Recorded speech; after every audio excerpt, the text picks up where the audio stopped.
नमस्ते। यहाँहरूलाई मैले आज यहाँहरूले केही साथीहरूले बारम्बार उठाएको एउटा जिज्ञासातिर ध्यान केन्द्रित गर्न चाहन्छु। जस्तो म जे बोलिरहेको छु, जे भनिरहेको छु त्यो एउटा मान्यतामाथि आधारित छ। मेरो मान्यता के हो भन्छ भने, जस्तो हामी एउटा सङ्कटमा छौँ, देश एउटा सङ्कटमा छ। यो सङ्कटको समाधान के हो, त्यो कुन दिशाबाट अगाडि बढेपछि यो समाधान हुन्छ र त्यस्ता विषयवस्तु के हुन्, यो सबैको जिज्ञासा र सबैको निम्ति आवश्यक कुरा हो। तर समाधान के हो भन्नुभन्दा पहिले हामी समस्या के हो भन्ने बुझेनौँ भने, समस्याको पहिचान भएन भने समाधान के हो भन्ने चिज पत्ता लाग्दैन। त्यसैले समाधानको कुरा गर्नुभन्दा पहिले समस्या के हो भन्ने चिजलाई पूर्ण रूपमा चिरफार गर्नुपर्छ भन्ने मान्यता अनुसार म बढी यो दलाल प्रणाली हैन, अथवा वैश्विक रूपमा कुरा गर्ने हो भने यो पश्चिमावाद, नवोदारवाद, उपभोक्तावाद, बजारवाद, यो वित्तीय पुँजीवाद लगायत सारा चीजहरूको जो भण्डाफोर र चिरफार मैले गर्दै आएको छु, यो यस कारणले कि अब यो समस्या यो कारणले यो चाहिँ हाम्रो निम्ति समस्या हो भन्ने बुझिसकेपछि त्यसको समाधान के हो भन्ने दिशातिर जान सजिलो होस् हैन। मेरो अभिप्राय त्यति मात्रै थियो र अब यो समस्या के हो भन्ने पहिचान गर्ने यो अभियान भोलि पनि जारी रहन्छ। किनभने समस्या त आइराख्छन्।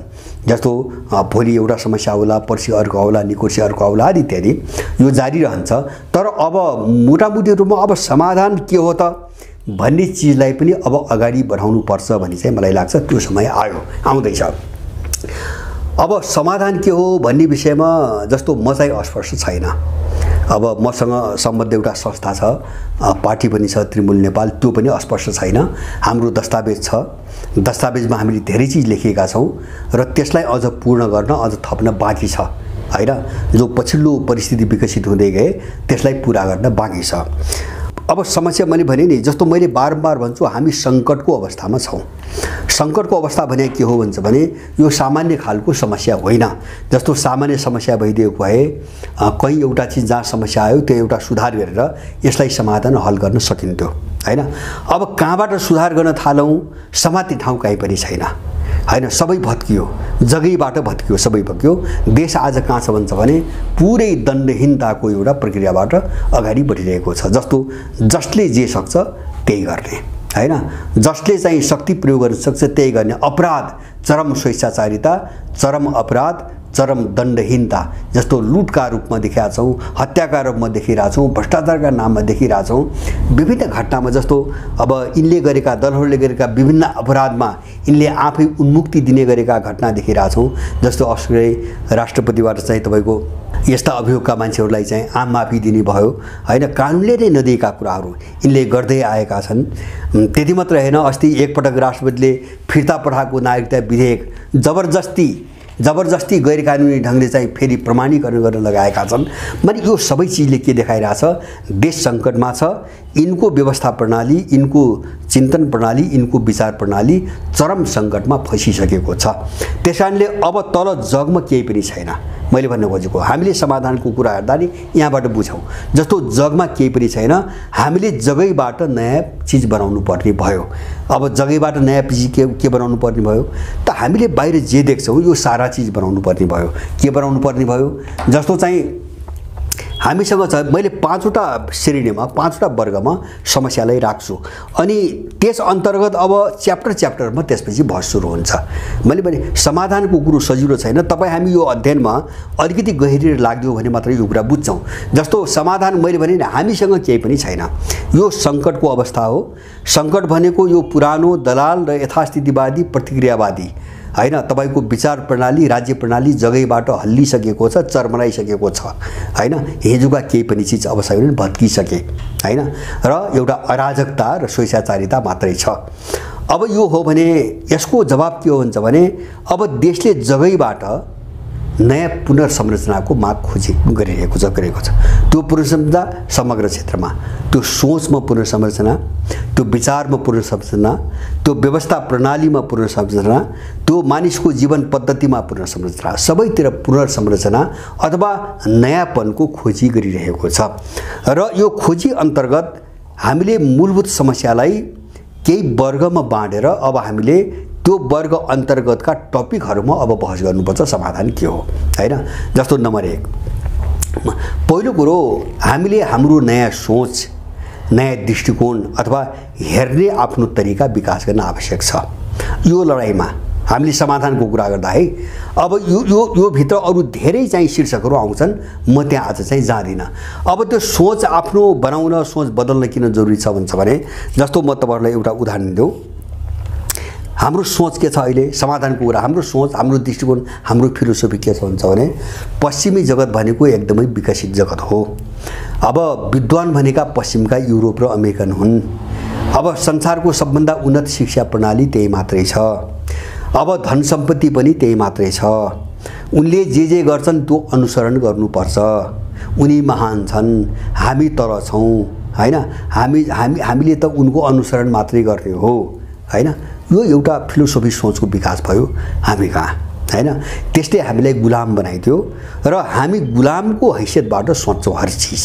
त्यसकारणले पहिले त एउटा दृष्टिकोण कहाँ फेर्नु पर्यो बदल्नु पर्यो भन्छ भने हामी पनि श्रेष्ठ छौं, हामी पनि विवेकशील छौं, हामी पनि मान्छे छौं भन्ने आत्मविश्वास लिएर अब सोच्नु पर्यो कसरी आफ्नो सापेक्षताबाट सोच्न सुरु गर्नु पर्यो सबै क्षेत्रमा। जस्तो सोच्न कसरी अब दर्शन कहाँ विकास गर्नु पर्यो, दृष्टिकोण कसरी विकास गर्नु पर्यो, हाम्रो समग्र राष्ट्रिय परिवेश के हो परिवेश हेर्नु पर्यो। अब हाम्रो दृष्टिकोण हामीले त्यसमा आधारित निर्माण गर्नु पर्यो। हाम्रो जलवायु कस्तो छ हाम्रो देशको भू बनावट कस्तो छ, हाम्रो देशका वन वनस्पति कस्ता छन्, हाम्रो देशका पशुपक्षीहरू कस्ता छन्, हाम्रा सभ्यता कस्ता छन्, हाम्रा संस्कृति कस्ता छन् र ती सभ्यता र संस्कृतिले विकास गरेका हाम्रा मूल्यहरू कस्ता छन् र हामी बीचको सामाजिक र पारिवारिक सम्बन्ध कस्तो छ। बस यो दायरा भित्र बसेर एउटा दृष्टिकोण बनाउनु पर्यो। पहिले हामी व्यक्ति स्वतन्त्रता, मानव अधिकार, डेमोक्रेसी, नवउदारवाद यस्ता फाल्तु दृष्टिकोण बोकेर जो विचारसँग दृष्टिकोणले हामी कहीँ पनि समाधान भेट्दैनौँ।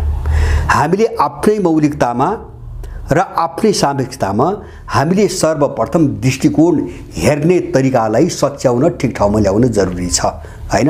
अब यो चाहिँ एउटा कुरा भयो। अब यससँग धेरै चीज जोडिन्छन्, म त्यहाँ गएन, यसभित्र धेरै शीर्षक आउँछन्, धेरै कुराहरू आउँछन्, म सविस्तार अब त्यहाँ जान्छु अर्को पटकदेखि। जस्तो दृष्टिकोणको मामिलामा के हो त हामीले सुधार्नु पर्ने, कहाँ हो हामी लड्नु पर्ने, करेक्सन गर्नुपर्ने के हो, म त्यो बुदामा म अब यस पछाडि केही दिनपछि अब केही हप्ता लाग्ला म तयारी गर्दैछु, म यो श्रृङ्खलामा जान्छु। पहिलो दृष्टिकोणको सुधार, हाम्रो समस्या हेराइमा सुधार हैन। आफूलाई चाहिँ तपाईको आफूप्रतिको आत्मविश्वास र जीवनको लक्ष्यप्रतिको विश्वास, आफूप्रति आत्मविश्वास, आफ्नो देशप्रतिको गौरव, सभ्यता र संस्कृतिको गौरव, बस यो परिधिभित्र बसेर हामीले हेर्ने हेराइ कसरी ठिक गर्ने पहिलो समस्या यो। हामी यो अहिले जे दृष्टिकोण बोकेका छौँ सोच्ने तरिका यसलाई हामीले दिमागबाट मिल्गाउनै पर्छ। हामी न यो सङ्कट बुझ्छौँ न समाधान बुझ्छौँ हैन। पहिले समाधानको कुरा गर्नुभन्दा पहिले हामी यो ठाउँमा चाहिँ आएर ठिक हुन जरुरी छ। यदि यो ठिक गरेनौँ भने हामीले समाधानमा त बरबराउँछौँ तर बुझ्दैनौँ हैन। जस्तो कहाँ बुझ्दैनौँ त भन्छ भने दृष्टिकोण हेराइ ठिक भएन भने हामी कहाँ बुझ्दैनौँ भन्छ भने मैले आर्थिक विकासको मोडेलको एउटा कुरा गरौँला हैन।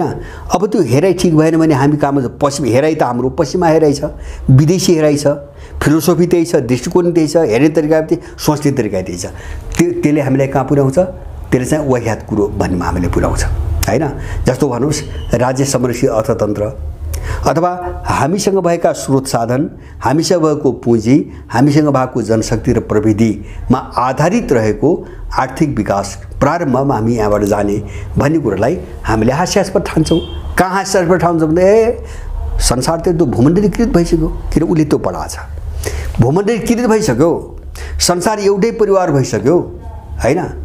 अब त्यसकारणले गर्दाखेरि बजार अर्थतन्त्र हैन संसारको माल यहाँ आइरहेछ, कसको माल रोक्न सकिन्छ किन त्यो फिलोसफी दिएको छ, त्यो दृष्टिकोण बनाएको छ। त्यसकारणले हामीले जति राम्रा समाधानका कुराहरू हाम्रो दिमागमा पस्दैन जबसम्म हाम्रो हेर्ने दृष्टिकोण सुधारिदैन। त्यसकारणले पहिलो हेराइ सुधारौँ। नम्बर 1 हेराइ सुधार्नेतिर जाउँ। अब त्यो सुधार्न के गर्नुपर्छ पछाडि जाउँला। दोस्रो समस्या विचारधाराको कोणबाट समाधान खोज्नु पर्यो। अब यसका शीर्षकमा पनि म जान्न, तिनी छुट्टै विषय छन्, दर्जनौं विषय छन्।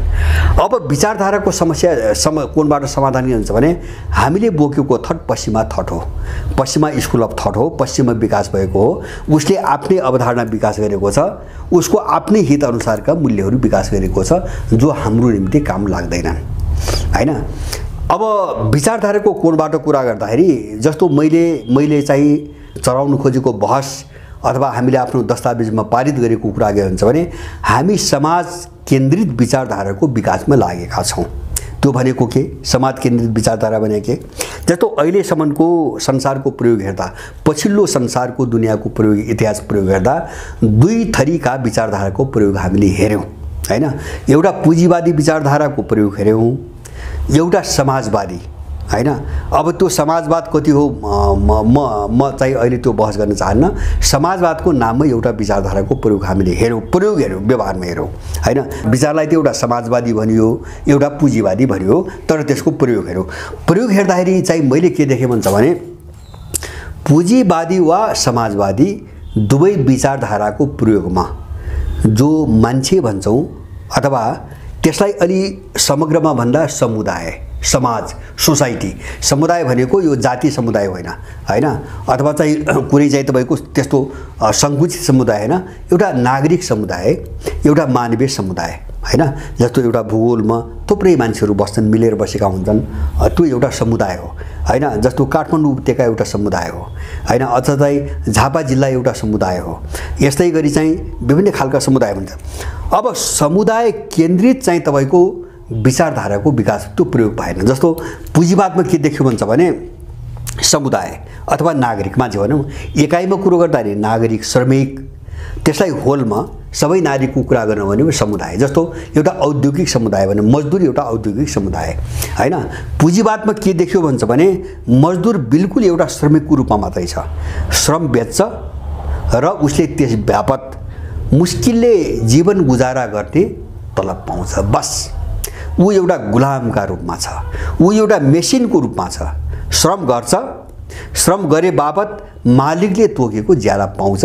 त्यो भन्दा बढी आर्थिक मामिलामा उसको स्वामित्व अधिकार काहीँ पनि छैन, ऊ श्रम बेच्ने एउटा श्रमिक मात्रै हो। हामीले पुँजीवादको यो अभ्यास देख्यौं। अब हामी समाजवादमा के देख्यौं?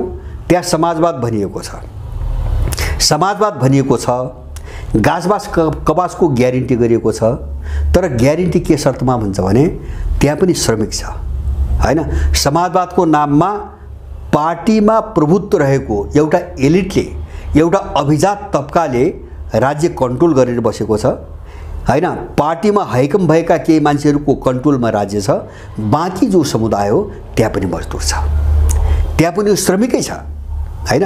तर सिङ्गो सम्पत्तिमाथि त्यो समुदायको स्वामित्व छैन, हामीले त्यो देखेनौँ। समुदायको स्वामित्व छैन।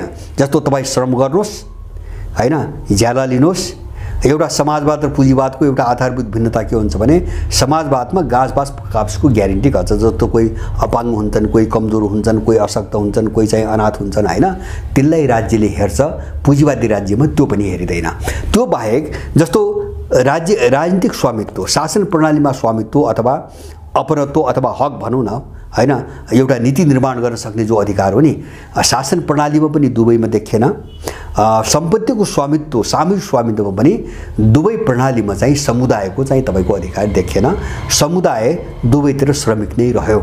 यो चिजलाई कसरी तोड्ने? हाम्रो आइडियोलोजी मैले समाज केन्द्रित विचारधाराको विकास गर्ने सोचमा हामी छौँ, त्यसमा लागेका छौँ। भने समुदायलाई बलियो कसरी बनाउने, कहाँ शासन प्रणालीमा बलियो कसरी बनाउने। जस्तो चुनाव हुन्छ, सरकार बन्छ हैन, त्यो समुदायको कन्ट्रोलमा कसरी लग्ने, हाम्रो कुरो त्यहाँ छ।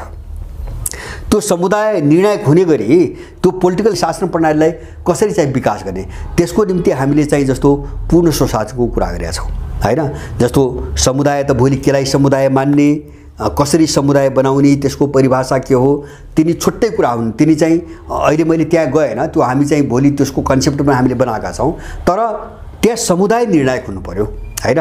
जस्तो अहिले यहाँ छ नि तपाईको एउटा दल निर्णायक छ। अहिले के छ? दल निर्णायक हैन। जस्तो राज्यको नीति निर्माणको तहमा कुनै निर्णय गर्नु पर्यो भने त्यो दलले गर्छ, जबरजस्ती गर्छ दलले। जस्तो अस्ति नागरिकता विधेयक प्रमाणीकरणमा यत्रो विरोध छ नेपालभरि, एउटा समुदाय हो हैन। तर विदेशीको खाने गुण्डाहरूले अनि व्यवस्था गर्दै चाहिँ प्रमाणीकरण गरे, हस्ताक्षर गरे। छैन यहाँ समुदायको केही पनि छैन। तपाईको चुनाव हेर्नुस् हैन, जोसँग पैसा छ वा जसले माफियालाई काम गर्छु भन्ने माफियासँग पैसा लिन्छ त्योभन्दा अर्को मान्छेले चुनाव उठ्ने जित्ने त कुरै छोड्नुस्, उठ्ने कल्पना पनि नगर्दा हुने स्थिति आयो हैन। छैन चुनाव प्रणाली समुदायको हातबाट गयो, समुदायको हातमा छैन। शासन प्रणाली समुदायको हातमा छैन। तपाईको संसद हेर्नुस्, त्यहाँ समुदायको कुरा कहिले हुँदैन। प्रत्येक सांसद माफियाको फाइल बोकेर मन्त्रालय कुदिरहेको छ। आज प्रत्येक सांसद त्यो माफियाको काम गर्ने कर्मचारीमा पुरै परिणत भइसकेका छ। उनको इन्कमको धन्दा नै माफियाको काम गर्नुको निम्ति फाइल बोक्ने हैन। या त एनजिओ या माफिया, बस टोटल सांसदको काम त्यही हो। आज छैन समुदाय। त जस्तो आर्थिक क्षेत्रमा आउनुहोस्, नबुदारवाद भने के छ? कर्पोरेट हाउस पुँजीपति केही छैन। इकोनोमी ब्याङ्कहरूले सबै नेपालीलाई रित्तो बनाउनलाई नि आज लुटेर हैन। कहाँ छ समुदाय? सम्पत्तिमाथि समुदायको स्वामित्व कहाँ छ? केही पनि छैन। यो त करदाता मात्रै हो। जबरजस्ती कर असुलेका छन्, लुटेका छन्, मोजमस्ती गरेका छन् र त्यसलाई मारेका छन्। केही छैन अधिकार हैन। आर्थिक रूपमा सुरक्षित हुने हैन कुनै अधिकार यसले पाएको छैन। माने सबैतिर समाज संस्कृति सबैतिर यही छ। त्यसकारणले हाम्रो चाहिँ दोस्रो महत्त्वपूर्ण उद्देश्य भनेको विचारधारालाई समाज केन्द्रित कसरी बनाउने अथवा समाज केन्द्रित विचारधाराको विकास कसरी गर्ने, ताकि समुदाय भनेको त्यसमा आबद्ध नागरिक शक्तिशाली होस्, अधिकार सम्पन्न होस्। शासन प्रणालीको क्षेत्रमा जस्तो उत्पादन र वितरणको क्षेत्रमा अथवा मूल्य निर्धारणको क्षेत्रमा, समाज संस्कृति सबैतिर भनौँ। अब दोस्रो हाम्रो सरकार त्यो हो अब समस्या। तेस्रो चाहिँ हाम्रो एउटा दृष्टिकोणको कुरा कसरी सच्याउने, दोस्रो विचारधारा समाज केन्द्रित विचारधारा अथवा हाम्रो आफ्नो नयाँ थट चाहिँ विकास कसरी गर्ने, तेस्रो चाहिँ मूल्य मान्यता र व्यवस्था प्रणाली। अब यसमा हाम्रोपन कसरी ल्याउने, यो ठुलो चुनौती हामी कहाँ छ मावलले, ठुलो चुनौती हाम्रो अगाडि छ। जस्तो मैले भन्छु र हामीसँग जीवन पद्धति छ नि। जीवन पद्धति भनेको मान्छेले साँझदेखि बिहानसम्म अथवा बिहानदेखि साँझसम्म जे गर्छ हैन, त्यो खानपानमा जे गर्छ, लवाइ खुवाइमा जे गर्छ, बोलीचालीमा जे गर्छ, अथवा चाहिँ हाउभाउ जेस्चरहरूमा जे गर्छ, अथवा चाहिँ वेशभूषा भाषा आदि इत्यादि मान्छेको दैनिक जीवनमा मान्छेले जे अभ्यास गर्छ नि त्यो चिजलाई कसरी ट्र्याकमा ल्याउने भन्ने छ हाम्रो कुरा। किन भन्छ भने जीवन पद्धतिले मान्छेको दिमाग बदल्छ, सोच बदल्छ। जस्तो आज हाम्रो सोच किन विकृत भयो हैन, किन चाहिँ हामी चाहिँ गैर जिम्मेवार भयौँ नेपालीहरू, किन अनुत्तरदायी भए हैन, यत्र सङ्गीन मुद्दाहरू छन्, किन मान्छे चाहिँ तपाईको प्रतिक्रिया विहीन देखिन्छ, अथवा चाहिँ यस्ता गम्भीर मुद्दाहरूमा चाहिँ तपाईको सडकमा मान्छे किन देखिन्न, किन नितान्त स्वार्थका र एउटा सानो घेरासँग जोडेका मुद्दाहरूमा सडकमा उर्लन्छ हैन। किन यो चिज के हुन्छ भने हाम्रो बिस्तारै हाम्रो आफ्नो जीवन पद्धति, हाम्रो लवाइ खवाइ, बोल्ने शैली, शिष्टाचार, भाषा अथवा चाहिँ वेशभूषा, खानपिनले हाम्रो समग्र सोच जसरी बल्दै गयो नि त्यसले हामीलाई पुरै बेकामी मान्छे बनाइदिएको छ, एकदम गैर जिम्मेवार अनुत्तरदायी मान्छे बनाइदिएको छ। अब यो जीवन पद्धतिलाई कसरी बदल्ने? किन भन्छ भने यो हामीले बदलेनौँ भने हाम्रो सोच बदलिन्न हैन। किताब पढेर ध्यान गरेर सोच बदलिनु होइन। किन मान्छेको सोच के भन्छ उसको आफ्नो परिवेशले बदल्छ। तपाईँ जस्तो परिवेशमा हुनुहुन्छ, जस्तो परिवेशमा बाँच्नुहुन्छ, वरिपरि जे देख्नुहुन्छ र जे चिजको प्रभाव पर्छ त्यो अनुसार तपाईँको सोचमा परिवर्तन आउँदै गर्छ। हामी धेरै बदलिसकेका छौँ, हामी गैर नेपाली भइसकेका छौँ, हाम्रो आफ्नोपनबाट धेरै टाढा गइसकेका छौँ। त्यसकारणले हाम्रो तेस्रो राई यदि अब ठिक ढङ्गले सोचेर ठिक ढङ्गले अगाडि जाने, समाधानको बाटोमा जाने हो भने आफ्नो जीवन पद्धति उल्टाउनु पर्छ र यसले चाहिँ हाम्रो समग्र परिवेश, हाम्रो जीवनको परिवेशलाई एउटा ठिक बाटोमा लग्ने वातावरण सिर्जना गर्नुपर्छ। एउटा मैले जीवन पद्धतिको कोणबाट, अर्को चाहिँ तपाईको जस्तो मूल्य मान्यता व्यवस्था प्रणालीको कोणबाट। अनि अब यो जीवन पद्धति सुन्नुहोस् है, जीवन पद्धति मैले मूल्य मान्यता र व्यवस्था प्रणालीको जीवन पद्धतिको कुरा हेरेँ हैन। अब मूल्य मान्यता र व्यवस्था प्रणालीको कोणबाट हामीले अर्को समाधान खोजेको, चौथो समाधान। अब व्यवस्था भने त आम रूपमा बुझ्नुहुन्छ हैन। व्यवस्था भनेको त्यहाँ चाहिँ राजनीतिक व्यवस्था पनि छ, आर्थिक व्यवस्था पनि छ। व्यवस्था भने एउटै बुझ्नु हुँदैन। व्यवस्था भनेको सरकार मात्रै होइन, हैन। आर्थिक प्रणाली पनि व्यवस्था हो, सामाजिक प्रणाली पनि व्यवस्था हो, सांस्कृतिक प्रणाली पनि व्यवस्था हो, नैतिक मनोवैज्ञानिक धेरै हुन्छन्, हैन। यो सबैलाई व्यवस्था भनिन्छ। प्रणाली सबै अङ्गहरूमा एउटा प्रणाली विकास समग्रमा त्यसलाई एउटा व्यवस्था भनिन्छ। अब त्यो व्यवस्था त एउटा बस सबै चिज मिल्यो भने त्यो व्यवस्थाको एउटा विकास हुने भयो। अब त्योभन्दा अगाडि मैले भने नि जस्तो मूल्य मान्यताको अघि नै मैले कुरा गरेँ, विचारधारापछि मूल्य मान्यता। अब यो मूल्य मान्यता किन करेक्सन गर्न जरुरी छ भन्छ भने हामीले यसलाई सुधार गर्न सकेनौँ भने हामीले कुनै पनि चिजलाई ठिक ढङ्गले बुझ्दैनौँ, हैन। जस्तो कतिपय अवधारणा र त्यससँग जोडिएका मूल्यहरू छन्, हैन, हामीले आत्मसात गरेका, त्यसलाई नहटाउने हो भने हामीले कुनै पनि चिजको अर्थ हामी बुझ्दैनौँ। जस्तो म तपाईँलाई एउटा उदाहरण दिन्छु। हाम्रो समस्याको कुरा मात्रै गर्दैछु है मैले। जस्तो व्यक्ति स्वतन्त्रता, यो एउटा पश्चिमा मूल्य हो। व्यक्ति स्वतन्त्र हुनुपर्छ, मैले त्यसलाई पुरै नकारे होइन। तर मेरो भनाइ के हुन्छ भने व्यक्ति मूलतः कर्तव्य प्रधान मान्छे हो, अधिकार प्रधान होइन।